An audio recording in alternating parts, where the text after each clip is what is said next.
Hi friends, இன்றைக்கி வீடியோவில் நம்ம என்ன பார்க்க போகிறோம் அப்படின்னு பார்த்தீங்கன்னா, ரொம்ப நாளாகவே நீங்கள் எல்லாம் பேபால் அக்கௌண்ட் எப்படி கிரியேட் பண்ணுறது, அதோட டீட்டெயிலான ஒரு வீடியோ போடுங்க அப்படின்னு சொல்லி கேட்டிருந்தீங்க. ஸோ அதுக்கான வீடியோ தான் இன்றைக்கி நம்ம வீடியோவில் பேபால் அக்கௌண்ட் எப்படி கிரியேட் பண்ணுறது, அதில் சர்டிஃபிகேட்ஸ்லாம் எப்படி நம்ம வெரிஃபை பண்ணுறது அண்ட் நம்ம மணி எப்படி டிரான்சாக்ஷன் பண்ணுறது அப்படின்னு சொல்லி 3 செக்மெண்ட்டாக பார்க்க போகிறோம். இந்த வீடியோவில் டாப் டு பாட்டம் டீட்டெயிலாக சொல்லியிருக்கும். ஸோ ஸ்கிப் பண்ணாமல் பாருங்கள். ஸ்கிப் பண்ணால் உங்களுக்கு எந்த இடத்துலையாவது ஏதாவது முக்கியமான கண்டென்ட் மிஸ் ஆகலாம். ஸோ இந்த வீடியோவை ஸ்கிப் பண்ணாமல் பார்க்குறது என்னை விட உங்களுக்கு தான் ரொம்ப நல்லது. ஸோ இந்த வீடியோ நான் முதல்ல சொல்லிட்டேன், 3 செக்மெண்ட்டாக பிரிச்சிருக்கோம் இந்த வீடியோவை. First segment account creation, second segment வந்துட்டு அக்கௌண்ட் வெரிஃபிகேஷன், தேர்ட் செக்மெண்ட் பார்த்தீங்கன்னா மணி டிரான்சாக்ஷன். ஸோ நம்ம வந்துட்டு இந்த வீடியோவில் இதை தான் பார்க்க போகிறோம். அதுக்கு முன்னாடி நீங்கள் இன்னும் நம்ம சேனலை சப்ஸ்கிரைப் பண்ணலன்னா சப்ஸ்கிரைப் பண்ணிக்கோங்க. அப்படியே கீழே இருக்க பெல் பட்டனையும் கிளிக் பண்ணிக்கோங்க. நம்ம சேனலில் 5000 சப்ஸ்கிரைபர்ஸ் ரீச் ஆன உடனே ஒரு கிவ் அவே கொடுக்க போகிறோம். அந்த கிவ் அவேயில் நீங்கள் பார்ட்டிசிபேட் பண்ணணும்னா 3 விஷயம் தான் செய்யணும். ஒன்று, நம்ம வீடியோக்கு லைக் பண்ணுங்கள். இன்னொன்று, நம்ம வீடியோக்கு கீழே போயிட்டு டன்னுன்னு கமெண்ட் பண்ணுங்கள். இன்னொன்று, நம்ம சேனலுக்கு சப்ஸ்கிரைப் பண்ணுங்கள். நம்ம வியூவர்ஸ் எல்லாமே வீடியோ பார்க்குறீங்க, ஆனால் நம்ம சேனலுக்கு சப்ஸ்கிரைப் பண்ண மாட்டேங்கிறீங்க. அது ரொம்பவே ஒரு கஷ்டமான விஷயமா இருக்குது. ஸோ மறக்காமல் நம்ம சேனலுக்கு சப்ஸ்கிரைப் பண்ணிக்கோங்க. இப்போ வாங்க நம்ம வீடியோக்குள்ளே போகலாம்.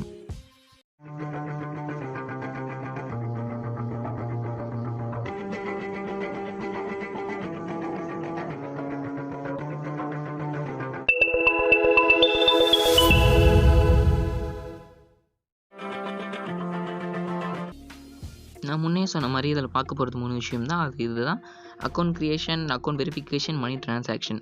ஸோ இதில் நம்ம 3 தான் பார்க்க போகிறோம். இதில் முதல்ல பார்க்க போகிற விஷயம் என்னென்னா அக்கௌண்ட் க்ரியேஷன். இந்த அக்கௌண்ட் க்ரியேஷன் ரொம்பவே சிம்பிள் தான். இதுக்கு தேவையானது ஒரு 2 விஷயம். அது என்ன அப்படின்னு பார்த்தீங்கன்னா, உங்களோட email address and PAN card. இது 2த்தையும் டக்குன்னு எடுத்து வச்சுட்டு வாங்க. இப்போ நீங்கள் கூகுள் போயிட்டு பேபால் அப்படின்னு சொல்லி சர்ச் பண்ணிங்கனாலே உங்களுக்கு இந்த மாதிரி ஒரு பேஜ் வந்துடும். அப்படி இல்லைனா நான் கீழே டிஸ்கிரிப்ஷன் லிங்க் தந்திருக்கேன், அதை கிளிக் பண்ணி போனீங்கன்னா உங்களுக்கு டேரெக்டாக லாகின் பேஜ் வந்துடும். இதில் போயிட்டு நம்ம என்ன பண்ண போகிறோம் அப்படின்னு கேட்டிங்கன்னா, உங்களுக்கு அக்கௌண்ட் ஆல்ரெடி இருந்தால் லாகின் பண்ணிக்கோங்க. அப்படி இல்லை அப்படின்னா இது வரைக்கும் பேபால் கிரியேட் பண்ணாத ஒரு அக்கௌண்ட்டை வச்சு சைன் அப் அப்படின்னு சொல்லி கிளிக் பண்ணி வந்துக்குங்க. அதை கிளிக் பண்ணி வந்ததுக்கப்புறம் இண்டிவிஜுவல் அக்கௌண்ட்டா பிஸ்னஸ் அக்கௌண்ட்டா அப்படின்னு சொல்லி கேட்கும். நீங்கள் இதில் இண்டிவிஜுவல் அக்கௌண்ட் செலக்ட் பண்ணிங்கன்னா பிஸ்னஸ் அக்கௌண்ட்டில் கிடைக்கிற அளவுக்கு உங்களுக்கு அதில் ஒரு ஃபெசிலிட்டிஸ் இருக்காது. ஸோ எப்பயுமே நம்ம ப்ரிஃபரன்ஸ் என்னன்னு பார்த்தீங்கன்னா பிஸ்னஸ் அக்கௌண்ட் தான். ஏன்னா பிஸ்னஸ் அக்கௌண்ட் வந்து இன்டர்நேஷனல் மணி ரிசீவ் பண்ணுறதுக்கும் அனுப்புறதுக்கும் ஒரு ரொம்பவே யூஸ்ஃபுல்லாக இருக்கும். ஸோ நீங்கள் இண்டிவிஜுவல் அக்கௌண்ட்டை விட பிஸ்னஸ் அக்கௌண்ட்டை செலக்ட் பண்ணிக்கிறது ரொம்பவே நல்லது. ஸோ பிஸ்னஸ் அக்கௌண்ட்டை செலக்ட் பண்ணிக்கங்க. பிஸ்னஸ் அக்கௌண்ட்டை செலக்ட் பண்ணிங்கன்னா அது ஒரு 3 கேள்வி கேட்பாங்க. அதாவது நீங்கள் யார்கிட்டருந்து, அதாவது எங்கேருந்து உங்களுக்கு அமௌண்ட் ஆஃப் இன்கம் வருது அண்ட் அது நீங்கள் எவ்வளோ மந்த்லி வாங்க போகிறீங்க அண்ட் டிரான்சாக்ஷன்ஸ் எவ்வளோ நடக்கும் அண்டு வந்து உங்களுக்கு இன்டர்நேஷனல் கரன்சிஸ் மட்டும் வேணுமா, இல்லை லோக்கல் கரன்சிஸ் மட்டும் வேணுமா, இல்லை ரெண்டுமே வேணுமா, அந்த மாதிரி ஏகப்பட்ட டீட்டெயில்ஸ் கேட்டிருப்பாங்க. ஸோ அதை நீங்கள் கரெக்டாக ஃபில் பண்ணணும். அது என்னென்ன கொடுக்கணும் அப்படின்னா, நம்ம வந்து ஒரு ஃப்ரீலான்சர் பிளாட்ஃபார்ம்லேருந்து வாங்குகிறோம். ஸோ அதுக்காக தான் நம்ம அதை பேபால் யூஸ் பண்ண போகிறோம். அதை செலக்ட் பண்ணிக்கங்க. அடுத்தது வந்து less than 5 lakh. அடுத்து வந்து both Indian and foreign currencies அப்படின்னு சொல்லி செலக்ட் பண்ணிக்கோங்க. இந்த 3த்தையும் கரெக்டாக செலக்ட் பண்ணிக்கிட்டு உங்களுடைய இன்கம் ரேட்டு பொறுத்து கூட மாற்றி செலக்ட் பண்ணிக்கலாம். ஸோ நெக்ஸ்ட் பார்த்தீங்கன்னா, உங்களுடைய பிஸ்னஸ் அக்கௌண்ட் வந்து செட்டப் பண்ணி சொல்லி கேட்கும். ஸோ அதுக்காக உங்களோட இமெயில் அட்ரஸை நீங்கள் என்டர் பண்ண வேண்டியிருக்கும். ஸோ உங்கள் இமெயில் அட்ரஸை என்டர் பண்ணிக்கோங்க. அதுக்கப்புறம் பாஸ்வேர்டை கரெக்டாக போடுங்க. இந்த பாஸ்வேர்டை மறந்துடாதீங்க. ஸோ அதுக்கு பாஸ்வேர்டை போட்டு நீங்கள் உள்ளே வந்ததுக்கப்புறம் உங்களோட பிஸ்னஸ் டைப் சொல்லி கேட்கும். அதாவது நீங்கள் இண்டிவிஜுவல் அக்கௌண்ட்டாக பிஸ்னஸ் பண்ண போகிறீங்களா, இல்லை உங்கள் பார்ட்னரோட சேர்ந்து பண்ண போகிறீங்களா, இல்லை உங்கள் கம்பெனிக்காக பண்ண போகிறீங்களா அப்படின்னு ஏகப்பட்டது கேட்கும். ஸோ அந்த பொறுத்த வரைக்கும் நீங்கள் உங்களுக்கு இண்டிவிஜுவலோ கம்பெனியோ பார்ட்னரோ எதுன்னு சொல்லி கரெக்டாக செலக்ட் பண்ணணும். இதில் நான் இப்போ இண்டிவிஜுவல் தான். ஸோ அதனால் நான் இண்டிவிஜுவலில் செலக்ட் பண்ணுறேன். இப்போ இதில் இண்டிவிஜுவலை செலக்ட் பண்ணுறதுக்கு என்னென்னலாம் உங்களுக்கு டாக்குமெண்ட் தேவைன்னு பார்க்கலாம். இண்டிவிஜுவல் நீங்கள் செலக்ட் பண்ணதுக்கப்புறம் உங்களுடைய பேன் கார்டு தேவைப்படும். அண்ட் உங்களுக்கு ஒரு வேளை பிஸ்னஸ் அக்கௌண்ட் நீங்கள் வச்சுருக்கீங்க, உங்களுக்கு ஒரு பிஸ்னஸ் ரன் பண்ணிக்கிட்டு இருக்கீங்க, அதுக்கு உங்கள்கிட்ட ஒரு வெப்சைட்ஸ் இருக்குது, இல்லை ஏதோ ஒரு பிளாக் இருக்குது அப்படின்னா நீங்கள் அதை வந்து கீழே கொடுத்துக்கலாம். அதுக்கான ஒரு ஆப்ஷன்ஸும் கொடுத்துருக்காங்க. அது வந்து ஒரு இஃப் அப்ளிகபிள் இருந்தால் தான் உங்ககிட்ட. ஸோ அதுக்கு அடுத்தது நீங்கள் இண்டிவிஜுவல் செலக்ட் பண்ணதுக்கப்புறம் இந்த பேன் கார்டு கொடுத்ததுக்கப்புறம் உங்கள்கிட்ட ஒரு 2 முக்கியமானது இருக்கும். அதாவது உங்களுடைய ஒர்க்கிங் செக்டர் என்னன்னு சொல்லி கேட்பாங்க. அது நீங்கள் கிளிக் பண்ணி டைப் பண்ணிங்கனாலே கீழே ஸ்க்ராலில் வந்துடும். நீங்கள் அது வேணும்னா செலக்ட் பண்ணிக்கலாம். அதெல்லாம் கொடுத்தது நீங்கள் உள்ளே வந்ததுக்கப்புறம் இப்படி தான் உங்களோட மெயின் பேஜ் இருக்கும். ஸோ இந்த மெயின் பேஜ் தான் உங்களுக்கு எல்லாருக்குமே தெரியும். இதுதான் சம்மரி. மேலே பார்த்தீங்கன்னா மணி, ஆக்டிவிட்டி, ரிப்போர்ட்ஸ், டூல்ஸ், மோர், ஹெல்ப் அப்படின்னு சொல்லி ஏகப்பட்டது இருக்குது. இதுதான் இந்த பேபாலோட மெயின் இன்டர்ஃபேஸ். இது ஜஸ்ட் லாகின் பண்ணி வச்சுருக்கவங்களுக்கு நிறைய பேர் தெரியும். பட் இன்னும் நிறைய பேர் லாகின் மட்டும் பண்ணிவிட்டு வெரிஃபிகேஷன் பண்ண மாட்டாங்க. ஸோ அந்த வெரிஃபிகேஷனை பற்றி தான் நம்ம இன்றைக்கி பார்க்க போகிறோம். அண்ட் இதில் பார்த்தீங்கன்னா நம்மளுடைய ஜிஎஸ்டி ஐடி இருந்ததுன்னா நீங்கள் இதை வச்சு இந்தியாவில் டேக்ஸ் கூட பே பண்ணிக்கலாம். அதுக்கும் இதில் ஆஃபர்ஸ் இருக்குது. ஸோ இதில் நீங்கள் ஜிஎஸ்டி பே பண்ணுறதுக்கு என்னென்னலாம் டீட்டெயில்ஸ் வேணுமோ அதை நீங்கள் கொடுத்துட்டிங்கன்னா உங்களால் பே பண்ணிக்க முடியும். அண்ட் இதில் உங்களுக்கு சம் நோட்டிஃபிகேஷன்ஸும் கொடுத்துருக்காங்க. என்ன நோட்டிஃபிகேஷன்ஸ் கொடுத்துருக்காங்க அப்படின்னு நீங்கள் பார்த்தீங்கன்னா, உங்களுடைய அக்கௌண்ட்டுக்கு 2 அலர்ட் வந்திருக்கு. அதாவது என்னென்னா, நீங்கள் லோக்கல் அமௌண்ட் ரிசீவ் பண்ணுறதுக்கு இந்த டாக்குமெண்ட்ஸ்லாம் தேவைப்படுது, நீங்கள் இன்டர்நேஷனல் லோக்கல் அமௌண்ட் ரிசீவ் பண்ணுறதுக்கு இந்த டாக்குமெண்ட்ஸ்லாம் தேவைப்படுது அப்படின்னு சொல்லி 2 டீட்டெயில்ஸ் வந்து கொடுத்துருக்காங்க.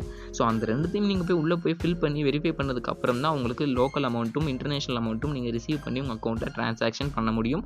அது வரைக்கும் உங்கள் அக்கௌண்ட்டை ட்ரான்சாக்ஷன் பண்ணாதீங்க. இப்போ வாங்க நம்ம அக்கௌண்ட் வெரிஃபிகேஷனை போய் பார்க்கலாம். ஸோ இந்த அக்கௌண்ட் வெரிஃபிகேஷனுக்கு ஒரு சில டீட்டெயில்ஸ் வந்து தேவைப்படும். ஸோ அது என்னென்னு பார்த்தீங்கன்னா, இப்போ ஸ்க்ரீனில் தெரியுது இதெல்லாம் தேவைப்படும். நீங்கள் இந்த வீடியோ பாஸ் பண்ணிட்டு டக்குன்னு எடுத்து வச்சுக்கிட்டு வாங்க. ஸோ இப்போ வந்துட்டிங்கன்னா உள்ளே போயிட்டு அக்கௌண்ட் வெரிஃபிகேஷனில் நான் சொன்ன மாதிரி உள்ளே போய் ஒரு டீட்டெயிலாக நீங்கள் வந்து அப்லோட் பண்ணணும். நீங்கள் அப்லோட் பண்ண ஒரு 2-3 டேஸில் வந்து அவங்க வெரிஃபை பண்ணிவிடுவாங்க. ஏதாவது கிளியராக இல்லைனா திருப்பியும் கேட்பாங்க. நீங்கள் திருப்பி அப்லோட் பண்ணுங்கள் தெளிவாக ஃபோட்டோ எடுத்து. ஸோ அது உங்களுக்கு ஈஸியாக அப்ளை ஆகிடும். இதில் பார்த்தீங்கன்னா என்னுடைய பர்சனல் இன்ஃபர்மேஷன்ஸ்லாம் இருக்குது. இதில் பார்த்தீங்கன்னா பேன் நம்பர், உங்களோட ரெசிடென்ஷியல் அட்ரஸ் சொல்லி அப்படிலாம் கேட்டிருக்காங்க. ஸோ பர்சனல் இன்ஃபர்மேஷன், பர்பஸ் கோடு, உங்களுடைய பேங்க் அட்ரஸ் இப்படின்னு சொல்லி ஏகப்பட்ட டீட்டெயில்ஸ் கேட்டிருப்பாங்க. ஸோ பிகாஸ் ஏன்னா அவங்க இன்டர்நேஷனல் லெவலில் இருக்கிறதுனால அவங்களுக்குன்னு ஒரு குவாலிட்டி இருக்குது. அந்த குவாலிட்டியை மெயின்டைன் பண்ணணும்னா இந்த டாக்குமெண்ட்ஸ் எல்லாமே அவங்களுக்கு தேவைப்படும். ஸோ இங்கே பார்த்தீங்கன்னா பேன் கார்டு இருக்குது. உங்களுக்கு பேன் கார்டு இல்லைனா உங்கள் வீட்டில் இருக்கவங்க பேன் கார்டு அப்படி இல்லைன்னா நான் சீக்கிரமாக பேன் கார்டு எப்படி வாங்குறது இன்னும் ஒரு வீடியோ போடுறேன் ஜஸ்ட் 5 மினிட்ஸில். ஸோ அதையும் நீங்கள் பார்த்து தெரிஞ்சுக்கலாம். உங்களுக்கு ஒரு வேளை பேன் கார்டு இல்லை, உங்கள் ஃப்ரெண்டோ இல்லை உங்கள் ரிலேஷன்ஸோ யாரதோ கொடுத்து பேன் கார்டுலேருந்து ரெஜிஸ்டர் பண்ணிக்கோங்க. நாளைக்கு இந்த பேன் கார்டு வந்து நீங்கள் மாற்றிக்கவும் முடியும். ஸோ உங்கள் பர்சனல் அட்ரஸ் கரெக்டாக கொடுத்துருங்க. உங்களுக்கு ஏதாவது மணி ஆர்டர் வந்தால் அப்படின்னா தான் அதில் கரெக்டாக அவங்க டெலிவரி பண்ண முடியும். ஸோ இதில் பார்த்தீங்கன்னா நான் இப்போ பேன் கார்டு டீட்டெயில்ஸ் கொடுக்குறேன். உங்களோட நேம் எல்லாமே கரெக்டாக இருக்கான்னு வெரிஃபை பண்ணிவிட்டு கொடுங்க. உங்களுக்கு ஒரு வேளை இல்லைன்னா அது ரொம்பவே தப்பாக போயிடும். அதுக்கப்புறம் நீங்கள் அதை மாற்ற முடியாது. ஸோ இங்கே பார்த்தீங்கன்னா உங்களுடைய கரன்சிஸ் டீட்டெயில்ஸ்லாம் பற்றி நிறையவே கொடுத்துருப்பாங்க. இங்கே பார்த்தீங்கன்னா மணி இருக்குது பார்த்தீங்களா, அந்த மணி நான் இப்போ கிளிக் பண்ணி அந்த பேஜுக்கு போகிறேன்.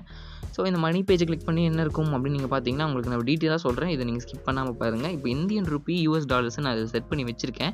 அதாவது இங்கே என்ன இருக்கும்னா டிஃபால்ட்டில் US டாலர்ஸ் மட்டும்தான் இருக்கும், வேறு எதுவுமே இருக்காது. இந்த US டாலர்லேருந்து நீங்கள் உங்களுக்கு என்னவா அமௌண்ட் வேணும் அப்படின்னு சொல்லி இந்தியன் ரூபியாக வேணுமா இல்லை வேறு ஏதாவது யூரோஸ் அப்படி எதாவது வேணுமா அப்படின்னு சொல்லி நீங்கள் தான் உங்களுடைய செகண்டரி அமௌண்ட் வந்து செலக்ட் பண்ணிக்கணும். அதுக்கு அடுத்தது கீழே வந்து பார்த்தீங்கன்னா பேங்க் அக்கௌண்ட்ஸ் இருக்கும். இதில் லிங்க் ஒரு பேங்க் அக்கௌண்ட்னு கொடுத்துட்டு நீங்கள் பேங்க் அக்கௌண்ட்டுக்கு லிங்க் பண்ணிக்கணும். அடுத்து கார்ட்ஸும் லிங்க் பண்ணிக்கலாம்.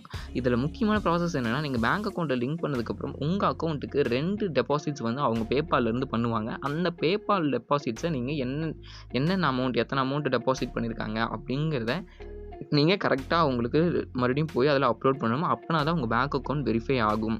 ஸோ இது ரொம்பவே முக்கியமானது. உங்கள் பேங்க் அக்கௌண்ட் டீட்டெயில் கரெக்டாக கொடுத்துக்குங்க. அடுத்து பார்த்தீங்கன்னா செட்டிங்ஸ்குள்ளே போனதுக்கப்புறம் business information, selling tools, account settings, financial information சொல்லி ஏகப்பட்டது இருக்கும். இந்த செல்லிங் டூல்ஸ் அப்படின்னு எதுக்குன்னா, நீங்கள் ஒரு வேளை இப்போ பிஸ்னஸ் ரன் பண்ணிட்டு இருக்கீங்க அப்படின்னா நீங்கள் என்னென்ன ப்ராடக்ட்ஸ்லாம் செல் பண்ண போகிறீங்க, அதுக்கு எவ்வளோ ரேட்ஸ் வச்சிருக்கீங்க, உங்கள் ஷாப் நேம் என்னமா அப்படிங்கிறது ஃபுல் அண்ட் ஃபுல் இதில் இருக்கும். உங்கள் பேபாலுக்குன்னு ஒரு டிஃபால்ட் ஐடி வச்சிட்டிங்கன்னா உங்களுக்கு டிஃபால்ட்டாக இன்டர்நேஷனல் அமௌண்ட்ஸ் ரிசீவ் பண்ணுறது எல்லாமே ரொம்பவே ஈஸியாக இருக்கும். அக்கௌண்ட் செட்டிங்ஸில் பார்த்தீங்கன்னா பேங்க் அக்கௌண்ட் வந்து ஏகப்பட்டது இருக்குது. இந்த ஃபினான்ஷியல் இன்ஃபர்மேஷன் அப்படி இருக்குது பார்த்தீங்களா, இந்த ஃபினான்ஷியல் இன்ஃபர்மேஷனில் என்ன இருக்குன்னா நம்ம வெளியே பார்த்தோம்ல பேங்க் அக்கௌண்ட்ஸ் கார்ட்ஸ் அதுதான் அதில் கொடுத்துருக்கும். அண்ட் இதில் ப்ரிஃபர்டு வே டு பே, அதாவது இப்போ நம்ம வந்து லோக்கல் இருக்க பேங்க் மாதிரி தான் இன்டர்நேஷனல் பேங்க் தான் இந்த பேபால். ஸோ அந்த பேபாலில் உங்களுக்கு எந்த வழியில் பே பண்ணணும் அப்படின்னு சொல்லி ஏகப்பட்ட வேஸ் இருக்குது. ஸோ அந்த வேஸ் எல்லாமே நீங்கள் செலக்ட் பண்ணிக்கலாம். ஏன்னா நான் இப்போ எதுவும் செலக்ட் பண்ணலை, இப்போ தான் உங்களுக்கு அக்கௌண்ட் க்ரியேட் பண்ணி காமிக்கிறேன். ஸோ அதனால் நான் எதுவும் பண்ணலை. ஸோ இதில் உங்களுக்கு என்னென்ன டீட்டெயில்ஸ்லாம் வேணுமோ நீங்கள் கரெக்டாக ஃபில் பண்ணணும். நான் அகைன் சொல்கிறேன், உங்களோட பேங்க் அக்கௌண்ட் டீட்டெயில்ஸும் பர்சனல் டீட்டெயில்ஸும் கரெக்டாக ஃபில் பண்ணிக்கோங்க. அது தப்பாகிடுச்சுன்னா நீங்கள் 1 செகண்ட் மாற்ற முடியாது. ஸோ இந்த அக்கௌண்ட் வெரிஃபிகேஷன் ஒரு 2-3 டேஸில் நீங்கள் சர்டிஃபிகேட் வெரிஃபை பண்ணிவிடுவாங்க. அடுத்து நம்ம பார்க்க போகிறது என்னென்னு பார்த்தீங்கன்னா மணி ட்ரான்சாக்ஷன். ஸோ மணி ட்ரான்சாக்ஷனுக்கு முக்கியமாக என்னதுன்னா இமெயில் அட்ரஸ் இருந்தாவே மணி ட்ரான்சாக்ஷன் பண்ணிடலாம். அண்ட் இதில் இன்னொரு செட்டிங்ஸ் என்னென்னா, உங்கள் மொபைலில் போயிட்டு பேபால் ஆப் ஏற்றினீங்கன்னா அதில் செட்டிங்ஸில் போய் PayPal.me ப்ரொஃபைல்னு ஒரு ஆப்ஷன் இருக்கும். அதில் போய் கிளிக் பண்ணிங்கன்னா இந்த மாதிரி தான் ஒரு டிஸ்பிளே ஆகும். ஸோ அதில் நீங்கள் உள்ளே போனதுக்கப்புறம் கெட் ஸ்டார்டட் கொடுங்க. கெட் ஸ்டார்டட் கொடுத்ததுக்கப்புறம் உங்கள் ஃபோட்டோ ஆட் பண்ண சொல்லும். இல்லை ஃபோட்டோ இல்லாமலும் நீங்கள் கண்டினியூ பண்ணிக்கலாம். நீங்கள் உங்களுக்கு வேணும்னா அப்போயே கூட கரெக்டாக ஒரு ஃபோட்டோ எடுத்து கூட ஆட் பண்ணிக்கோங்க. அதுக்கப்புறம் பார்த்தீங்கன்னா இந்த மாதிரி உங்களுக்கு ஒரு பேஜ் வரும். இந்த பேஜில் என்னென்னா PayPal.meக்கு அப்புறம் உங்களுக்கு என்ன நேமில் நீங்கள் ட்ரான்சாக்ஷன் அமௌண்ட் ரிசீவ் பண்ணணுமோ அந்த நேமை வந்து கொடுத்துக்கலாம். ஸோ அந்த நேமை நீங்கள் கொடுக்குறீங்கன்னா அந்த நேம் அவங்க டைப் பண்ணி சென்டுன்னு சொல்லி கொடுத்துட்டாங்கன்னா உங்களுக்கு டேரெக்டாக உங்கள் அக்கௌண்ட்டுக்கே அமௌண்ட் வந்துடும். இமெயில் அட்ரஸ் கூட தேவையில்லை. இது எப்படின்னா ஒரு லிங்க் மாதிரி தான் உங்களுக்கு வந்து செலக்ட் பண்ணி நீங்கள் இந்த லிங்க் வந்துட்டு கொடுத்துட்டிங்கன்னா உங்கள் லிங்க் கிளிக் பண்ணி பே பண்ணிவிடுவாங்க. அவ்வளோதான். ரொம்பவே ஈஸியான அண்ட் இன்டர்நேஷனல் லெவலில் இவ்வளோ ஒரு ஸ்டாண்டர்டான குவாலிட்டியில் அமௌண்ட் ட்ரான்சாக்ஷன் பண்ணுறது பேபாலெலாம் இருக்கிறதுல ரொம்பவே ஸ்டாண்டர்ட். ஸோ நீங்கள் பேபால் அக்கௌண்ட்டு கண்டிப்பாக ஒன்று ஓப்பன் பண்ணி வச்சுக்கோங்க. இந்த வீடியோ உங்களுக்கு ரொம்பவே யூஸ்ஃபுல்லாக இருக்கும்னு நினைக்கிறேன். அப்படி நீங்கள் யூஸ்ஃபுல்லாக இருந்தது நினச்சிங்கன்னா இந்த வீடியோக்கு லைக் பண்ணி வீடியோ ஷேர் பண்ணுங்கள். அப்படி நம்ம சேனலுக்கும் சப்ஸ்கிரைப் பண்ணுங்கள். Thank you friends.